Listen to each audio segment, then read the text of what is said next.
Hello guys, welcome back to our YouTube channel ഐഷാർക്ക് vlogs. അപ്പോൾ ഇന്ന് ഞാൻ കൊട്ടിയൂർ അമ്പലത്തിനെ കുറിച്ചാണ് സംസാരിക്കാൻ പോകുന്നത്. ഞാനിത് വീഡിയോ എടുത്തിട്ട് 2-3 ദിവസമായി. കൊട്ടിയൂരിൻ്റെ സ്ത്രീകൾക്ക് പോകാൻ പറ്റുന്ന അവസാന ദിവസമായിരുന്നു ഞാൻ പോയിട്ടുണ്ടായത്. അതും 12:30 വരെ മാത്രമേ സ്ത്രീകൾക്ക് പ്രവേശിക്കാൻ പറ്റൂ.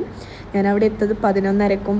അതുപോലെ ഈ ചുറ്റും ദർശനം നടത്തി. അപ്പം നല്ലൊരു സന്തോഷമുള്ള ദിവസം കൂടിയാണിന്ന്. ഇനി നമുക്ക് കൊട്ടിയൂർ അമ്പലത്തിനെ കുറിച്ച് സംസാരിക്കാം കുറച്ച് കാര്യങ്ങൾ. അപ്പോൾ ഇവിടെ ഏറ്റവും കൂടുതൽ ഏത് ദൈവത്തിനാണ് നമ്മൾ അറിയാം, എല്ലാ മതങ്ങളും എല്ലാ ദൈവത്തിനും വേർതിരിച്ച് പറയുന്ന ഒന്നുമല്ല ഈ വീഡിയോയിൽ. നമ്മൾ ഐതിഹ്യങ്ങളും അതുപോലെ നമ്മൾ കേട്ട കാര്യങ്ങളും അറിയുന്ന കാര്യങ്ങളൊക്കെ ഇവിടെ സംസാരിക്കുന്നത് മാത്രം.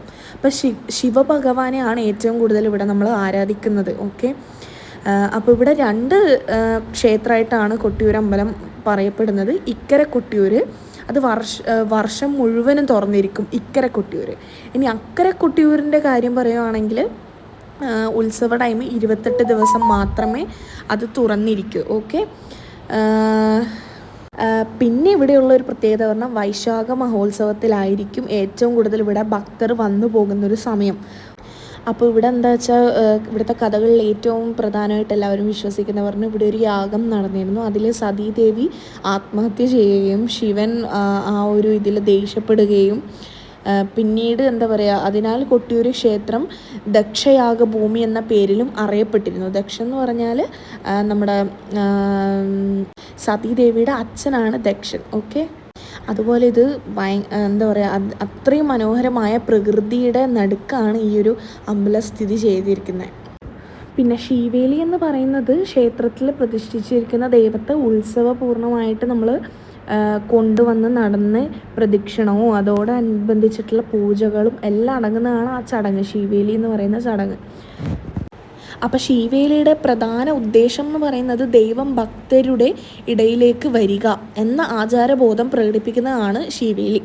അപ്പോൾ ഈ ഒരു ഐതിഹ്യം കേട്ടത് വെച്ചിട്ട് എനിക്ക് മനസ്സിലായത് അവിടെ ഇത്രയും ജനങ്ങൾ കർണാടകത്തിൽ നിന്ന് വരെ ആൾക്കാർ വന്നിട്ടും ഇവിടെ എന്താ പറയുക ദിവസങ്ങളോളം തങ്ങിയിട്ട് ഇവിടെ എല്ലാ ദിവസവും വരുന്നവരുണ്ട്, ആദ്യത്തെ ദിവസം അവസാന ദിവസവും വന്നവരുണ്ട്. അങ്ങനെ എല്ലാമായിട്ട് എത്രയോ നാടുകളിൽ നിന്ന്, കേരളത്തിൽ നിന്ന് മാത്രമല്ല അതിൻ്റെ പുറമേ നിന്നും ആൾക്കാർ എത്തിച്ചേർന്നൊരു സ്ഥലവും കൂടിയാണ് നമ്മുടെ പുണ്യഭൂമിയായ കൊട്ടിയൂർ ക്ഷേത്രം.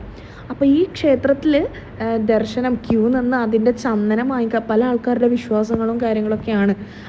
അവിടുത്തെ കല്ലിൽ തയ്ച്ച ചന്ദനം എന്താ പറയുക, നമ്പൂതിരിമാർ ഇതാക്കി ചെയ്ത ചന്ദനവും കാര്യങ്ങളൊക്കെ തൊടണം എന്നുള്ളതൊക്കെ വിശ്വാസത്തിൻ്റെയും എന്താ പറയുക ദൈവത്തിൻ്റെ അനുഗ്രഹം കിട്ടുന്നത് അതിലൂടെയാണെന്നൊക്കെ വിശ്വസിക്കുന്ന ഒരുപാട് ആൾക്കാരുണ്ട്. പക്ഷെ എനിക്കിതിൽ മനസ്സിലായ മറ്റൊരു കാര്യം എന്ന് പറഞ്ഞാൽ ശിവേലീൻ്റെ തന്നെ നമ്മൾ പ്രാധാന്യം പറഞ്ഞു.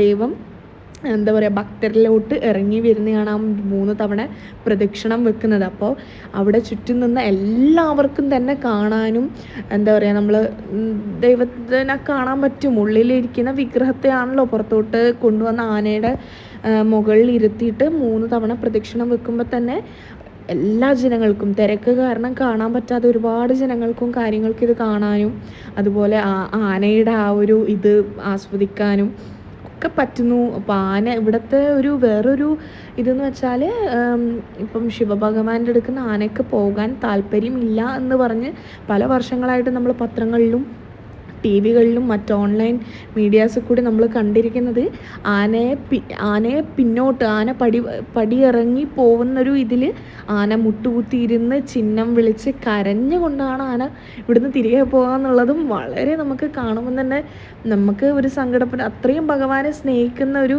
ഇതും കൂടിയാണ് പ്രകൃതിയുടെ ഒരു ഇതെന്ന് പറയുന്നതാണ് ആന.